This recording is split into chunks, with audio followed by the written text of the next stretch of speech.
There we go. Okay. Well, good morning. This particular portion that we're going over with PRECERT is something that affects all of us as patients and as providers.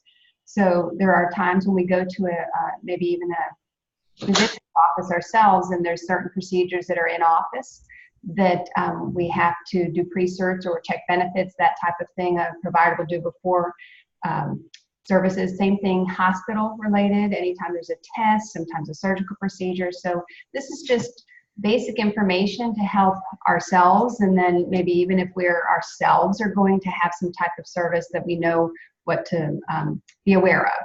So Caitlin, if we go to the next slide. So thought maybe we could just do a definition, because sometimes when we call, we might hear PRECERT, pre-auth, different things, or on the teleprompt it might say eligibility and benefits, all these different things. So the definition, just to start with, for PRECERT is the process of obtaining, so it's a lot of different things, but they all go together: eligibility, benefits, certification, or authorization from the health plan prior to treatment or procedure. And we'll talk a little bit about that later, why that's important to do it beforehand.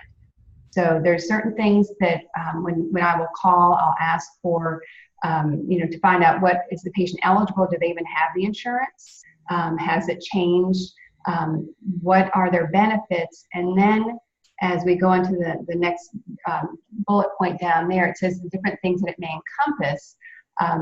When it gets to the codes then that we're saying, well, I'll tell them what type of service that we're asking for, that's when the PRECERT portion comes in, because the person we're talking to on the other end will many times look those up and to let me know if we need to go on.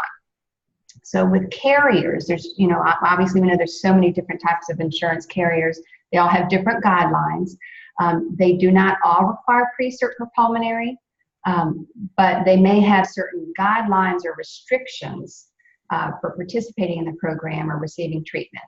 Some of those might be patient can't be smoking, or if they are, they should be in a smoking cessation treatment, or they can be, but there can't be any comorbidities, things along those lines that sometimes make it a little difficult.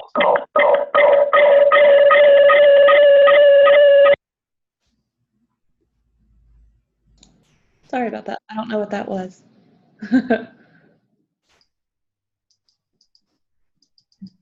Did it stop? Sometimes that makes it difficult as far as what certain ones will allow. So sometimes it's good to keep a little cheat sheet, and I'll show you that in the next couple slides down below. So if we can go to the next one. So as far as who can do the PRECERT and who you should call, so anybody can do a PRECERT or a pre-auth on a patient. Basically, you need to have the physician or the facility that you are calling about their NPI and tax ID number ready.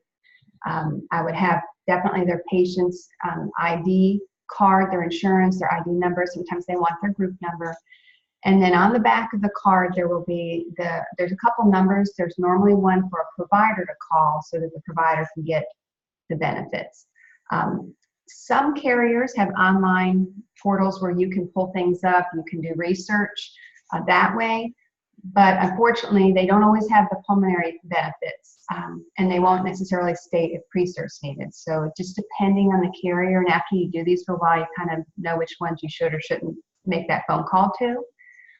So if it is determined when you talk with that customer service rep that a PRECERT is needed, they pull up the codes.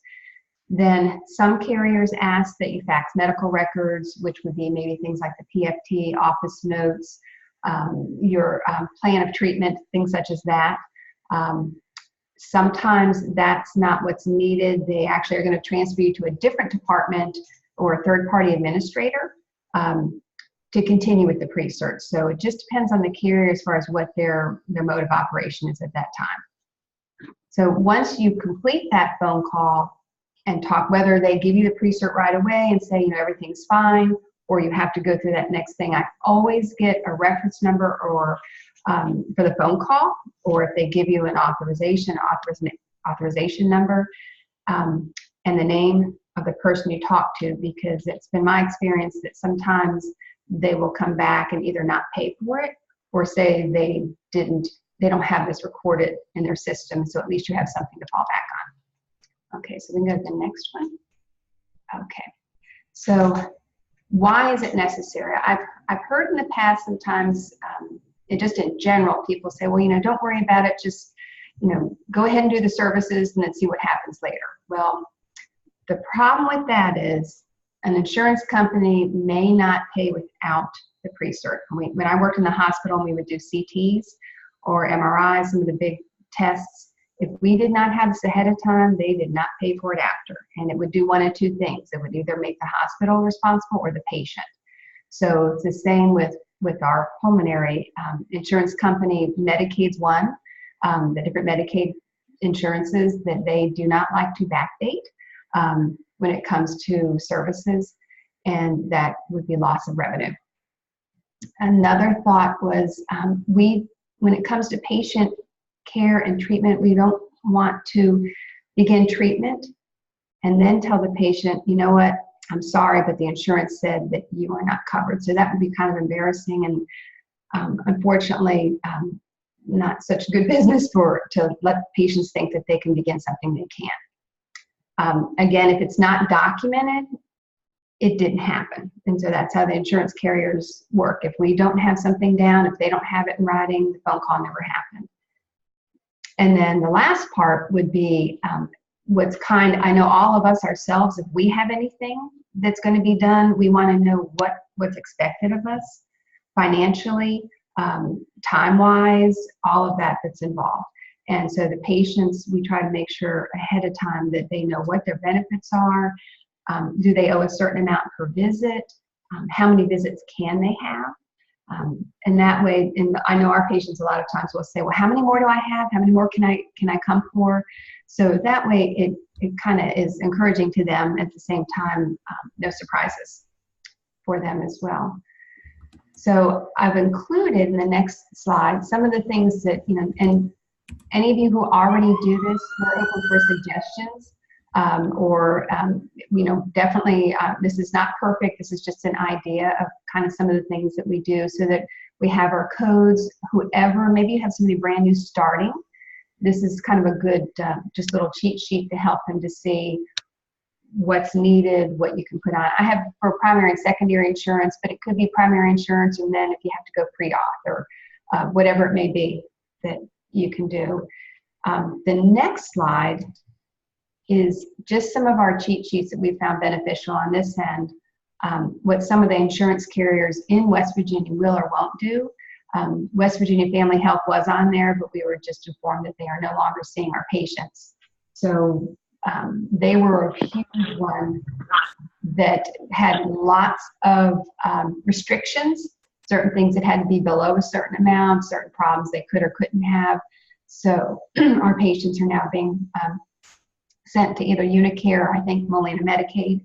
So that was one that's not on there. And I don't know if in your area, if you guys have federal black lung or state black lung patients that you see, but there's a little guidelines on here that our black lung counselors kind of helped us out to know when it comes to seeing a patient, or even when we start with maintenance, how we can bill with some of the patients.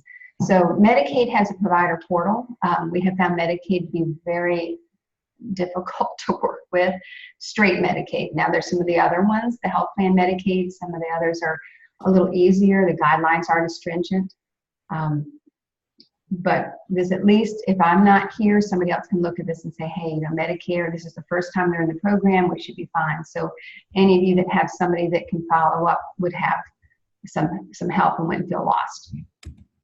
So that's kind of a brief overview of some of the things that we do on this end to ensure not only payment, but that patients feel comfortable starting a program and don't worry that they are going to be hugely inundated with a large bill, because most of our patients are on a very fixed income anyway. So if there's any questions or thoughts or suggestions, we are definitely open to that. Yes, I got a question. Sure. Go back to the last slide, please. Yes.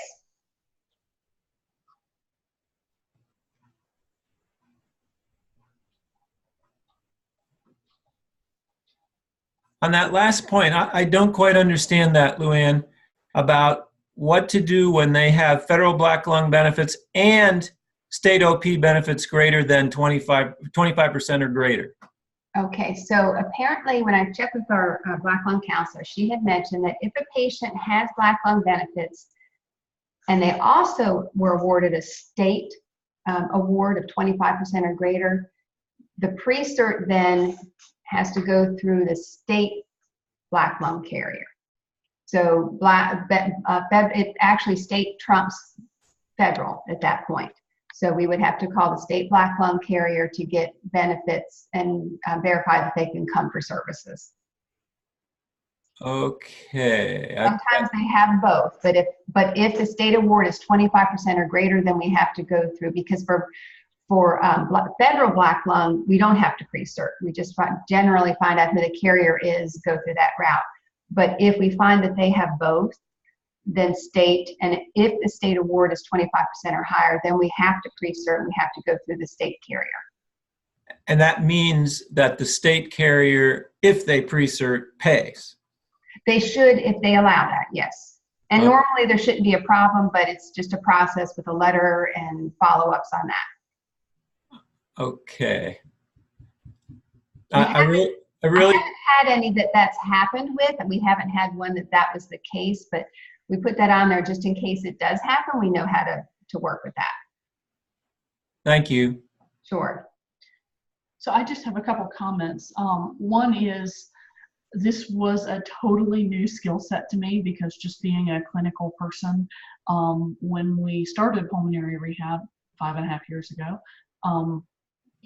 I just didn't know how to do this, and our department was responsible for doing it. So I think it's a really great thing. Luann's come on since that time to have someone who has some expertise in this.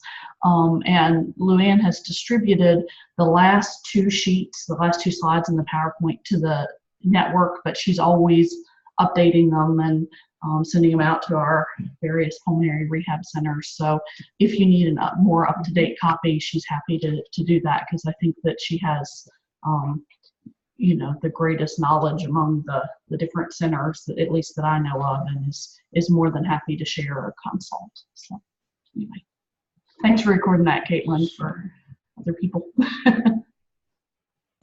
Certainly. I have a question, actually, also, since Dr. Edgar is here.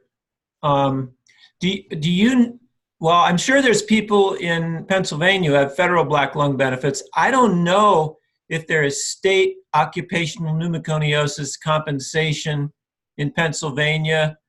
Bill or Eric, do either of you know about that?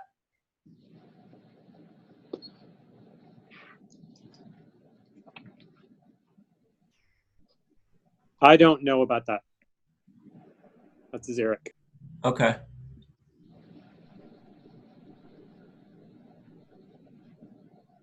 All right. Well, I think it's important to say. I can try to find out about it, Dan, though. Okay. I think it's important to say in this is that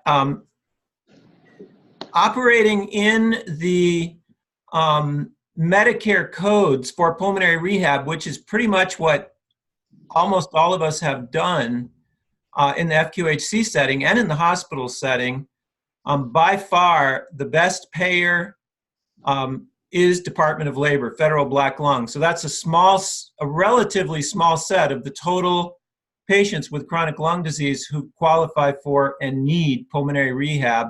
But it's an important subset where there really are not financial barriers to their getting it. So in the areas where that subset exists, we should really try to make sure that people know about that.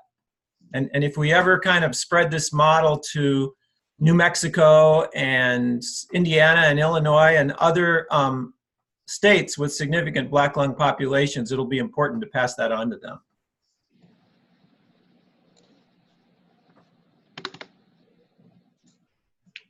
Absolutely. Luann, thank you so much. That was wonderful. We really appreciate it. Okay. Oh, you're welcome. Sorry, I had her muted. Anybody else have any questions about the didactic today? As always, I can forward any if you think of some afterward.